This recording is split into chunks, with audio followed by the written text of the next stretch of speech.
시간이 되었으므로 묵상 기도하심으로 2020년 6월 21일 주일 아침 예배 함께 하나님께 드리시겠습니다. 기도하시겠습니다. 할렐루야, 새 노래로 여호와께 노래하며 성도의 모임 가운데에서 찬양할지어다. 이스라엘은 자기를 지으신 이로 말미암아 즐거워하며 시온의 주민은 그들의 왕으로 말미암아 즐거워할지어다. 우리의 찬양을 받으시기에 합당하신 사랑의 하나님, 이 시간 우리의 구원자이신 주님의 얼굴을 배우는 것이 우리의 기쁨이기에 온 교회가 주님 앞으로 나아갑니다. 이 예배를 통하여 오직 주님만을 높이며 기뻐하오니 우리에게 복 내려 주옵소서. 이 예배를 통하여 우리의 믿음을 새롭게 하시고 주님을 더욱 사랑하게 하옵소서. 우리의 구주 되신 예수 그리스도의 이름으로 기도드리옵나이다. 아멘. 함께 예수로 나의 구주 삼고 예수로 나의 구주 삼고 함께 찬양하시겠습니다.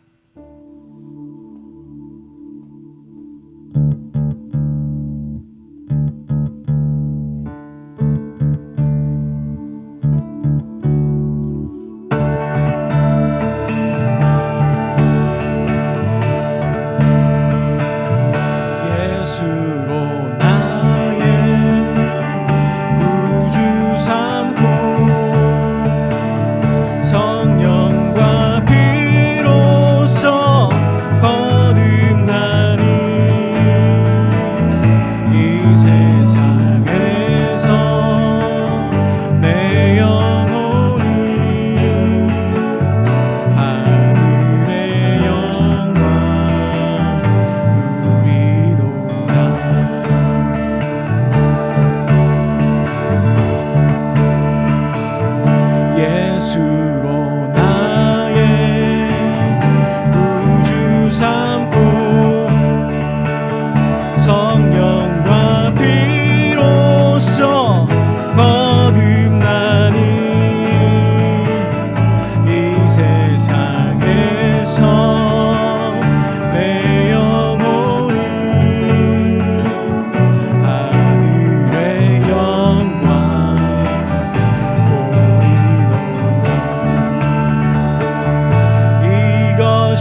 성시교독은 교독문 66번 시편 150편입니다.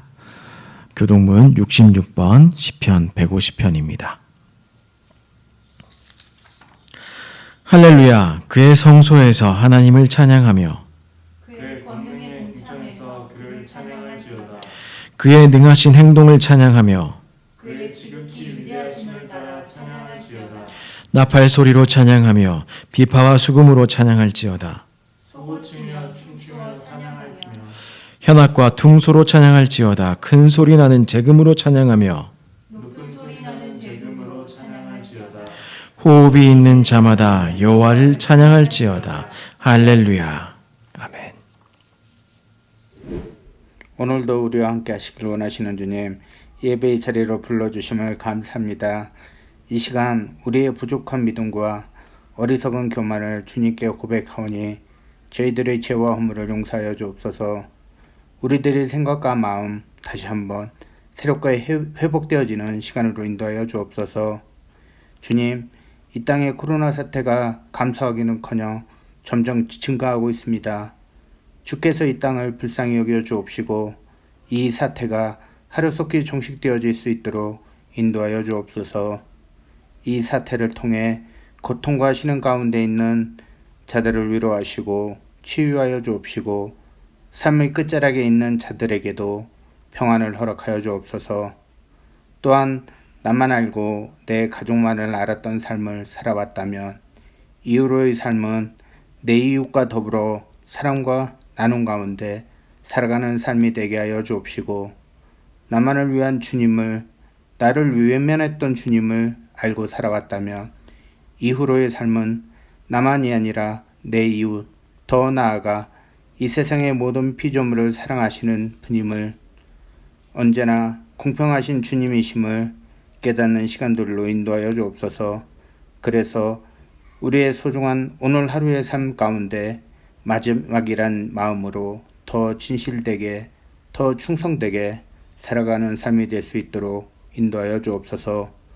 더 말씀에 목마르게 하시고 더 기도에 갈급하게 하셔서 우리의 머리와 가슴에 주님의 생각으로 99%로 채워지는 귀하고 복된 삶을 살아가는 저희들로 인도하여 주옵소서. 주께서 세우신 우리 아름다운 교회를 늘 사랑하여 주옵시고 저희들의 새로운 처소를 주께서 미리 준비하여 주셔서 종식 후에도 우리의 예배의 삶이 부족함이 없도록 인도하여 주옵소서. 특별히 우리 주일학교에 함께 하셔서 건강을 책임져 주옵시고 나태하지 않도록 하셔 부지런함과 즐거움 가운데 생활할 수 있는 우리 주일학교로 인도하여 주시옵소서. 또한 육신의 질병으로 고생하는 우리 성도님들 일일이 주께서 찾아가 주셔서 안수하여 주옵시고 그들의 그 아픈 곳이 하루속히 치유될 수 있도록 주님 인도하여 주시옵소서. 출사 중에 계신 성도님들 어느 곳에 있든지 주께서 또한 동행하여 주옵시고 그들의 건강을 책임져 주옵소서. 우리 조국 대한민국을 또한 사랑하여 주시옵시고 이번 사태를 통해서 아버지 하나님 모든 게 안정될 수 있도록 주님 인도하여 주시옵소서. 말씀 들고 서신 목사님 늘 영육간의 강건함으로 허락하여 주옵시고 바라고 간구하시는 모든 기도의 제목 위에 주님 부족함이 없게 하시며 가르치는 때도 주님 부족함이 없도록 주께서 늘 함께하여 주시옵소서. 이 모든 말씀 우리를 사랑해 주신 예수 그리스도의 이름으로 기도드렸습니다. 아멘. 오늘 주시는 하나님의 말씀은 사사기 8장 22절에서 23절까지의 말씀입니다. 사사기 8장 22절에서 23절까지의 말씀입니다. 제가 이 시간에 봉독하도록 하겠습니다. 이것은 하나님의 말씀입니다. 경청하십시오. 그때 이스라엘 사람들이 기드온에게 이르되 당신이 우리를 미디안의 손에서 구원하셨으니 당신과 당신의 아들과 당신의 손자가 우리를 다스리소서 하는지라. 기드온이 그들에게 이르되 내가 너희를 다스리지 아니하겠고 나의 아들도 너희를 다스리지 아니할 것이요 여호와께서 너희를 다스리시리라 하니라. 이 말씀으로 이 시간 우리가 함께 주님 말씀 나누기 원합니다. 잠시 기도하시겠습니다. 하나님 감사합니다. 오늘도 저희를 예배 가운데 이끄시고 또한 말씀으로 안내하시니 참으로 감사합니다. 이 시간 우리 모든 성도들이 주님 음성 듣고 주님 말씀으로 힘을 얻는 시간 되도록 주님 우리와 함께하여 주옵소서. 예수님 이름으로 기도드리옵나이다. 아멘. 네, 또 저희가 또 예배를 드리는 주일입니다. 또 어떻게 지난 한 주간 동안 지내셨는지요? 멕시코의 상황이 좀 안정되었으면 좋겠는데 저희가 좀 기도가 부족한가요? 어떻게 더 열심히 기도하셨으면 좋겠습니다. 저도 열심히 기도하고요. 우리 살고 있는 멕시코 땅을 위해서 그리고 이 땅에 살고 있는 백성들을 위해서 우리가 함께 마음 모아서 기도하시는 여러분이 되었으면 좋겠습니다. 많은 분들이 질문하십니다. 이렇게 기도하는 것이 무슨 도움이 되는가? 기도하면 정말 그렇게 되는가? 거기에 대한 대답을 오늘 본문을 통해서 저희가 나누고자 합니다. 우리의 고백은 변할 수가 없습니다. 주님께서 다스리십니다. 주님께서 통치하십니다. 이 고백이 있는 사람들은 기쁨으로 감사함으로 이 어려운 시절에도 이 땅을 위해서 주님의 통치가 나타나기를 기대하며 그것이 실현된 모습을 보기를 기대하며 기도할 수가 있습니다. 이 말씀으로 저희가 다시 한번 저희 마음을 새롭게 하고 믿음의 도전을 받으시는 저와 여러분이 되셨으면 참으로 좋겠습니다. 이번 주에 이제 사사기를 시작했는데요. 지난 한 주간 동안 아침 시간에 우리가 열심히 같이 읽었지요. 근데 말씀을 전하기 전에 이렇게 고민이 되었습니다. 말씀을 준비하기 전에요. 일주일 동안 거의 매일 아침마다 한 7분, 8분씩 설교라기보다는 그냥 요약 그리고 약간의 메시지들을 나누고 있는데 그 메시지가 사실은 굉장히 충분한 것 같아서 그 본문에서 또 무슨 이야기로 여러분들과 함께하면 좋을까 좀 고민을 하게 되었습니다.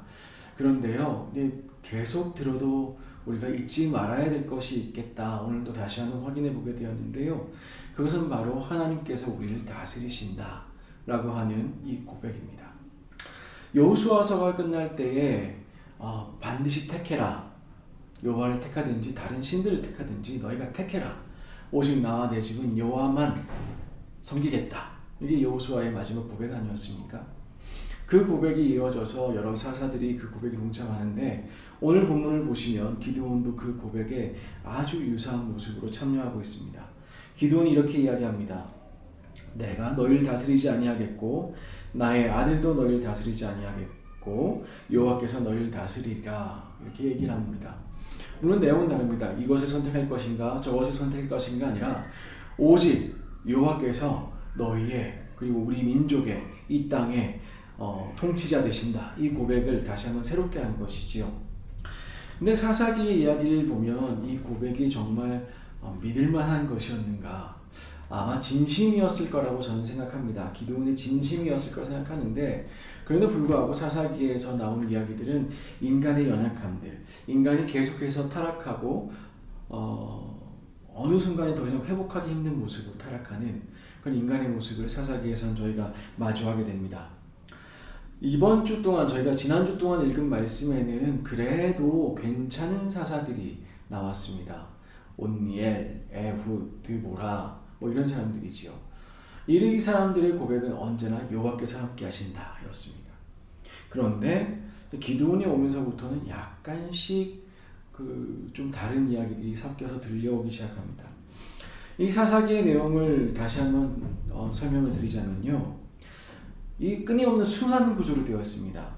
인간이 타락하고 그리고 그로 인해서 고난을 당하고 이들의 부르짖음을 들으시고 하나님께서 구원하시고 구원을 얻은 이 백성들이 다시 한번 타락하고 그런데 그 타락의 모습을 어떻게 해요? 더욱 심하게 타락하더라.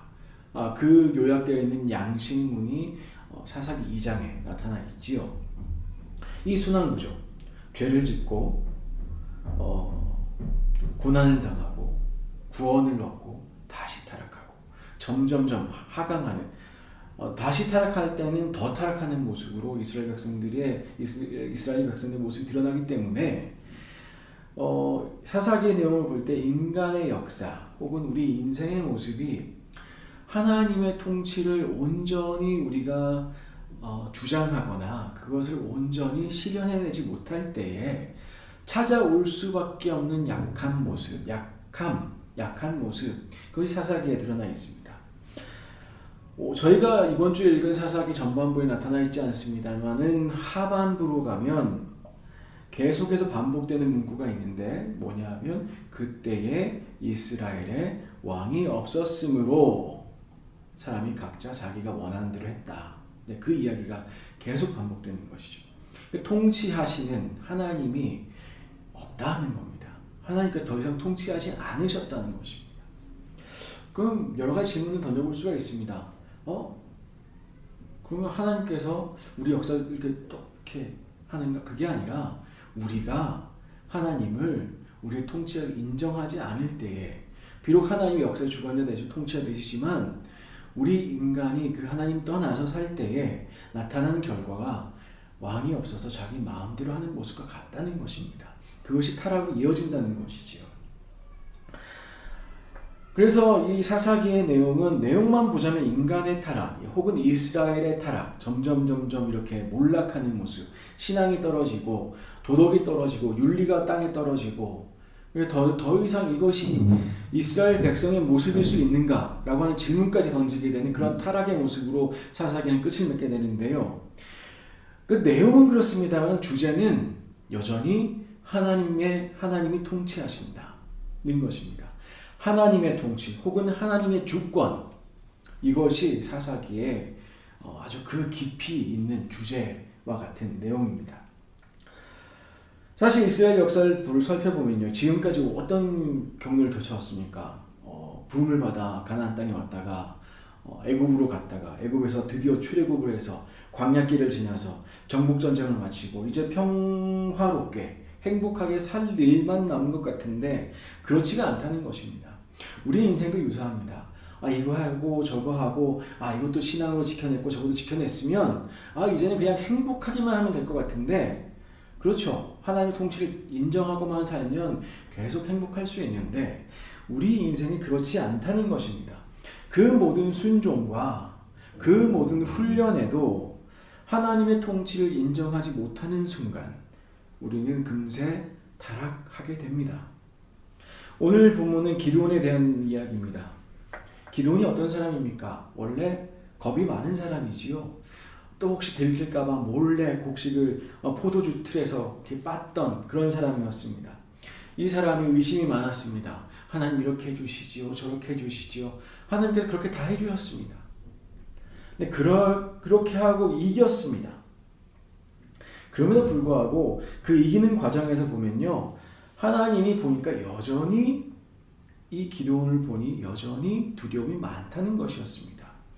7장에 이렇게 나와 있습니다. 2만 명 이상이 3만 2천 명이 기드온을 따라서 전쟁에 나왔습니다. 근데 2만 2천 명이 떠나고 1,000명이 남았습니다.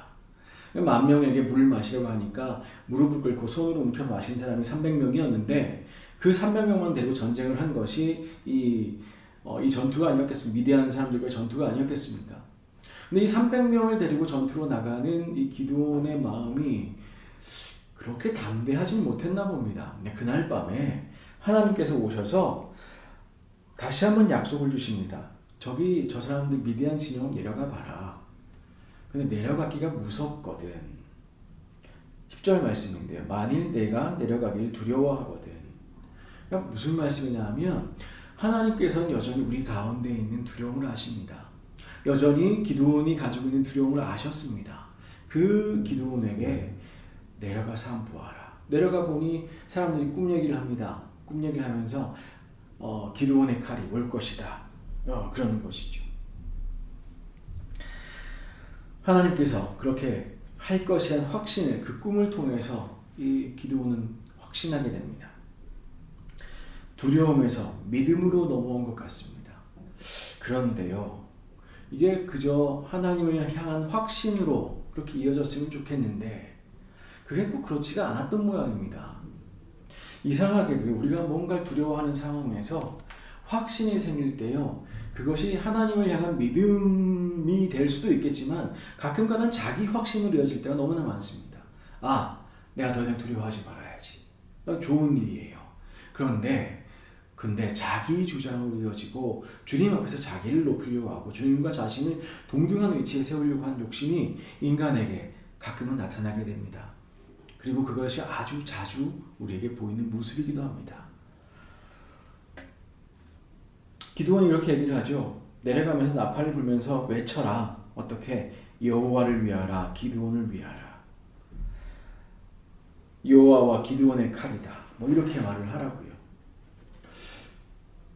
하나님의 기대는 모습 참 필요한 것인데요.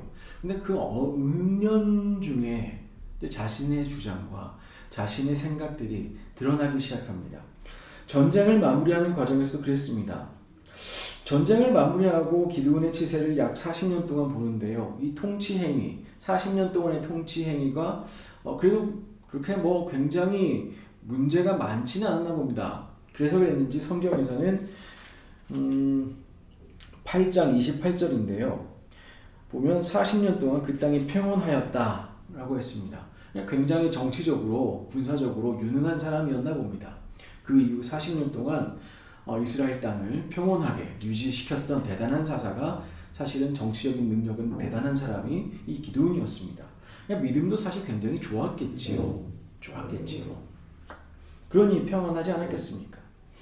그런데 이 평온, 이 그냥 평온했던 것, 그것이 그저 좋은 것이었을까? 그것이 과연 그냥 좋기만 한 것인가? 이 고민을 저와 여러분이 같이 하셨으면 좋겠습니다. 오늘 본문이 나오기 전에 8장의 내용을 보면 기드온이 어떤 방식으로 통치 행위를 했는가가 분명하게 드러납니다. 우선은 에브라임 사람들이 와서 시비를 겁니다. 왜 전쟁할 때 우리를 안 불렀는가? 그러니까 기드온이 설득을 하지요. 내가 한 것보다 그대들이 한 것이 더 크지 않는가? 어떻게 비교하겠는가? 이 말을 하니까 에브라임 사람들이 화가 누그러졌습니다. 그러니까 한마디로 유화 정책하는 측면이 있었습니다. 또 다른 방식 하나는 강력한 징벌을 내리는 방식이었습니다. 전쟁에 참여하기를 거부하는 사람들, 숫곳과 분우엘 사람들을 아주 학살을 하였습니다. 근데 그렇게 하면서 이상한 모습들을 볼 수가 있는데요. 이 일들을 하나님이 하신다라는 어떤 사건의 주어로서의 하나님, 어떤 사건의 주체로서의 하나님이 조금씩 사라집니다. 하나님이 구원하신다가 아니라 8장 앞부분에 나와 있는 에브라임을 향한 유화 정책에서도 어떻게 표현이 되느냐? 하나님이 하셨다는 고백을 서로 나눔으로 화해를 하는 것이 아니라 내가 한 일과 너희가 한 일이 있는데 내가 한 일보다 너희가 한 일이 낫다. 이 모든 것이 하나님께서 하셨음을 은연중에 인정하지 않는 그런 모습으로 드러나게 됩니다.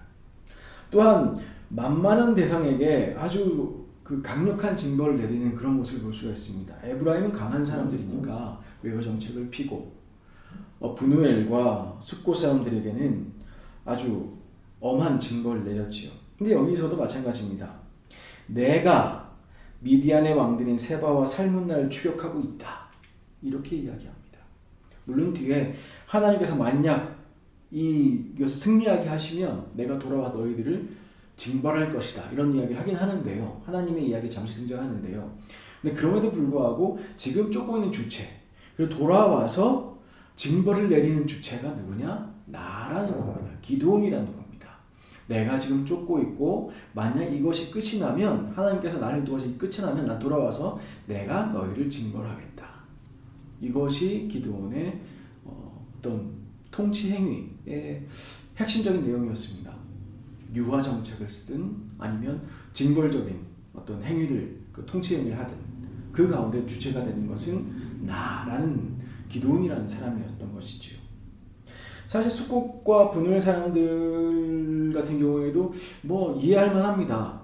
여전히 기드온이 거느리고 있는 병사는 300명입니다. 300명입니다. 8장 4절에 보시면 기드온과 그에 함께한 자 300명이 300명이 지금 추격을 하고 있어요. 근데 적이 많이 죽었다고는 하지만 10절에 가보시면 그 남은 15,000명 가량이 있다고 하는데요. 그러니까 300명이 15,000명을 추격하고 있는 상황입니다. 누가 봐도 누구를 도와야겠습니까? 그러니까 숫곳과 분노의 사람들을 이해할 만한 뭔가 굉장히 이상한 상황입니다. 근데 그럼에도 불구하고 하나님께 승리하게 하십니다. 근데 그 이후에 이 기드온의 모습은 하나님께서 하신 승리로 그것을 감격하는 그런 모습은 보이지가 않습니다. 그 하나님께서 주신 승리를 하나님께 영광을 돌리는 모습도 나타나지 않습니다. 그게 아니라 돌아와서 숫곳과 분노의 사람들을 징벌하는 것으로 이야기가 매짐하게 됩니다. 이 무서운 통치자, 이 통치자에게 이제 사람들이 다가옵니다. 사람들이 와서 이렇게 이야기합니다. 당신이 우리를 구원하셨으니 당신과 당신의 아들과 당신의 손자가 다스리소서. 이제 백성들의 시야에서도 하나님이 사라집니다. 하나님이 우리를 구원하셨구나. 하나님이 우리를 300명으로 저 십수만 명을 이기게 하셨구나. 이 고백이 사라집니다. 지도자에게서 사라지고 백성에게 사라지고. 그래도 기드온은 다시 한번 고백적 언어로 이들을 타일입니다. 그 결론도 매우 타당합니다. 신뢰할 만합니다. 여호와께서 너희를 다스리시리라. 근데 이 고백이 기드온의 통치 행위를 통해서 드러났는가? 그게 아니었다는 것이지요. 하나님께서 다스릴 것이다. 그러나 언제나 그 통치 행위의 중심에는 기드온이 있었습니다. 내가 쫓고 있고 내가 징벌할 것이고 내가 한 일이 있다. 물론 객관적으로 다 맞는 말입니다. 근데 신앙인의 삶은 그 이상을 보아야 됩니다. 하나님의 통치를 끊임없이 인정하려고 애를 쓰는 모습이 실제로 우리 삶 가운데 드러나야만 합니다. 이 이후에 기드온은 에봇을 만듭니다. 에봇은 대제사장의 제의복이지요. 그러면 아마 기드온도 잘해보려고 했을 것입니다. 이왕이면 거룩한 옷을 좀 금으로 잘 만들어보자. 근데 그게 하나님께서 요구하신 일도 아니고요. 하나님께서 그 전에 그렇게 하라고 하신 것도 아니고요. 아무리 우리가 좋은 일을 하려고 해도 우리가 하나님을 인정하지 못할 때 우리가 무슨 교회에 헌금을 많이 하고 아무리 그렇게 해도 우리 중심에 하나님을 향한 하나님의 통치에 대한 고백이 없는 그런 행위들은 우상이 됩니다. 그것까지 우상이 됩니다. 오직 하나님께서 원하시는 삶을 사는 것이 우리의 복입니다. 아무리 40년 동안 평온하여도 이 평온은 깨어질 수밖에 없습니다. 이 이후에 기드온의 첩의 아들인 아비멜렉이 등장합니다. 아비멜렉이 나타나서 이제 그 사람이 쿠데타를 일으키지요. 쿠데타를 일으켜서 기드온의 사후에 통치를 하게 되는데요. 이 사람이 한 말이 굉장히 기가 막힙니다. 9장의 내용인데요. 자기 외가가 세겜에 있는데 세겜에 가서 여룻발의 아들 70명이 다스리는 게 나은가 아니면 자기란 얘기는 안 하고 한 사람이 너희를 다스리는 게 나은가. 다스린다는 말이 8장과 9절에 계속 반복되는 것에 주목하셨으면 좋겠습니다. 오늘 우리가 읽은 8장 22절 23절에서 사람들이 이렇게 이야기합니다. 당신과 당신의 아들과 당신의 손자가 우리를 다스리소서. 기드온이 대답합니다. 내가 다스리지 아니하겠고 내 아들도 다스리지 아니하겠고 하나님께서 다스릴 것이다. 그리고 기드온이 죽은 후에 그의 아들, 첩의 아들이지만 그의 아들이 와서 하는 이야기가 70명이 다스리는 게 나은가 내가 다스리는 게 나은가. 그러니까 한 사람이라는 건 자기란 소리지요. 하나님은 이제 통치 행위에서 멀리 벗어나셨습니다. 그 이후의 이야기들, 사사기가 기드온 이후로 아주 극강화하게 되는데요. 바로 여기에 우리가 꼭 지켜봐야 될 것이 있는 것입니다. 생각하고 기억해야 될 것이 이 본문 가운데 있는 것입니다. 이 다스리는 것, 누군가? 누가 다스리셔야 하는가? 누가 우리의 인생을 이끌어 가셔야 하는가? 누가 우리의 인생을 정말 복되게 할 수 있는가? 여호수아가 이야기했지요. 오직 나와 내 집은 여호와를 섬기겠다. 기드온이 이야기했지요. 내가 너희를 다스리지 아니하겠고 나의 아들도 다스리지 아니할 것이요 여호와께서 너희를 다스리시리라. 이제 다음 주에 이제 내일부터 저희가 함께 읽을 사사기에서는 이 고백과 선언이 사라진 세상을 만나게 됩니다. 대단한 사사들이 나오지만 정말 하나님께서 원하시는 것이 무엇이었는가? 정말 이 사람들이 기억하고 있을까? 의심스러운 그런 사사들이 등장하기 시작합니다. 삼손을 우리가 사사라고 부를 수가 있을까요? 사사라는 말은 재판관, 옳은 것과 그른 것을 판단하여 그것을 판결하는 사람인데요. 사사들도 옳음과 그름, 하나님의 말씀과 그렇지 않은 것, 우상과 하나님 사이를 구별하지 못하는 그러한 세상을 곧 우리는 사사기를 통해서 만나게 될 것입니다. 기억하십시다. 사사기의 주제는요, 하나님의 통치입니다. 하나님의 통치가 있을 때의 모습과 그것이 사라졌을 때의 모습, 그 이야기가 적나라하게 우리에게 보입니다. 그렇다면 우리의 삶에 적용해 보십시다. 우리가 어떻게 살아야 되겠습니까? 어떤 모양으로 우리가 하나님을 인정하며 살아야 되겠습니까? 하나님께서 우리를 다스리시기를, 하나님께서 우리를 통치하시기를, 우리는 하나님의 주권을 인정하고 우리의 삶을 향하신 주님의 계획에 우리를 드림으로 살아갈 수 있기를, 저와 여러분이 날마다 고백으로 이러한 하나님의 부르심에 참여하는 우리 모두가 되었으면 좋겠습니다. 하나님 나라 백성으로 이번 한 주간도 그렇게 살아가십시다. 그 가운데 주시는 하나님의 복만을, 하나님이 주시는 그 놀라운 은혜와 사랑만을 더 깊이 간구하시며 살아가시는 저와 여러분 되셨으면 참으로 좋겠습니다. 기도하겠습니다. 하나님 감사합니다. 오늘도 저희가 예배를 통하여 주님을 높입니다. 이 예배적 고백이 우리의 삶을 통해 드러나기 원합니다. 우리의 행위를 통하여, 우리의 말을 통하여, 우리의 모든 순종으로 주님의 주권을 인정하는 그러한 우리의 삶이 되기를 원합니다. 우리 삶을 주관하시는 하나님, 이 한 주간에도 우리를 주님께 순복하게 하셔서 주님의 종으로, 주님의 사람으로, 주님의 백성으로 살아갈 수 있는 용기를 우리에게 허락하여 주옵소서. 예수님 이름으로 기도드리옵나이다. 아멘. 결단의 찬양, 예수님의 은혜와 함께 찬양하시겠습니다.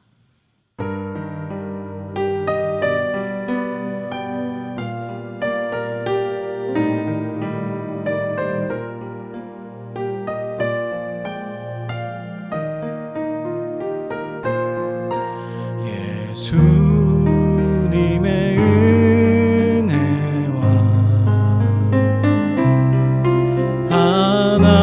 하나님의 사랑과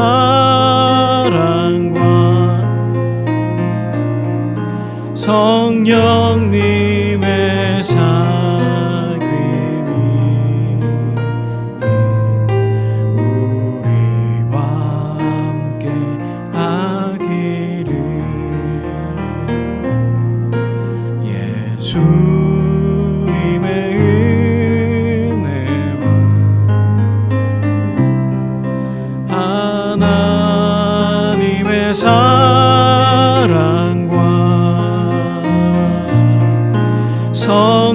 성령님의 사귐이 우리와 함께 하기를. 예수님의 은혜와 하나님의 사랑과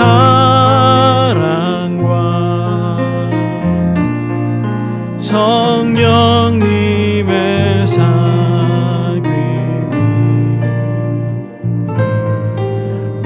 우리와 함께 하기를.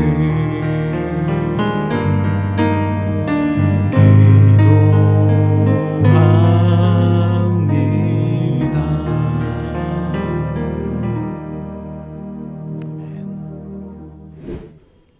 기도하겠습니다. 이제는 우리 주 예수 그리스도의 은혜와 아버지의 거룩하신 사랑과 성령님의 거룩한 사귐이 이 시간 다시 한번 우리의 모든 삶을 주님께 드리기로, 주님을 인정하며 살아가기로 다짐하는 모든 성도들 위해, 그들의 가정과 그들의 일터와 그들의 모든 계획하고 있는 일들 위해, 그리고 이 땅 멕시코 위에, 또한 멕시코 교회들 위해 이제부터 영원까지 함께 계실지어다.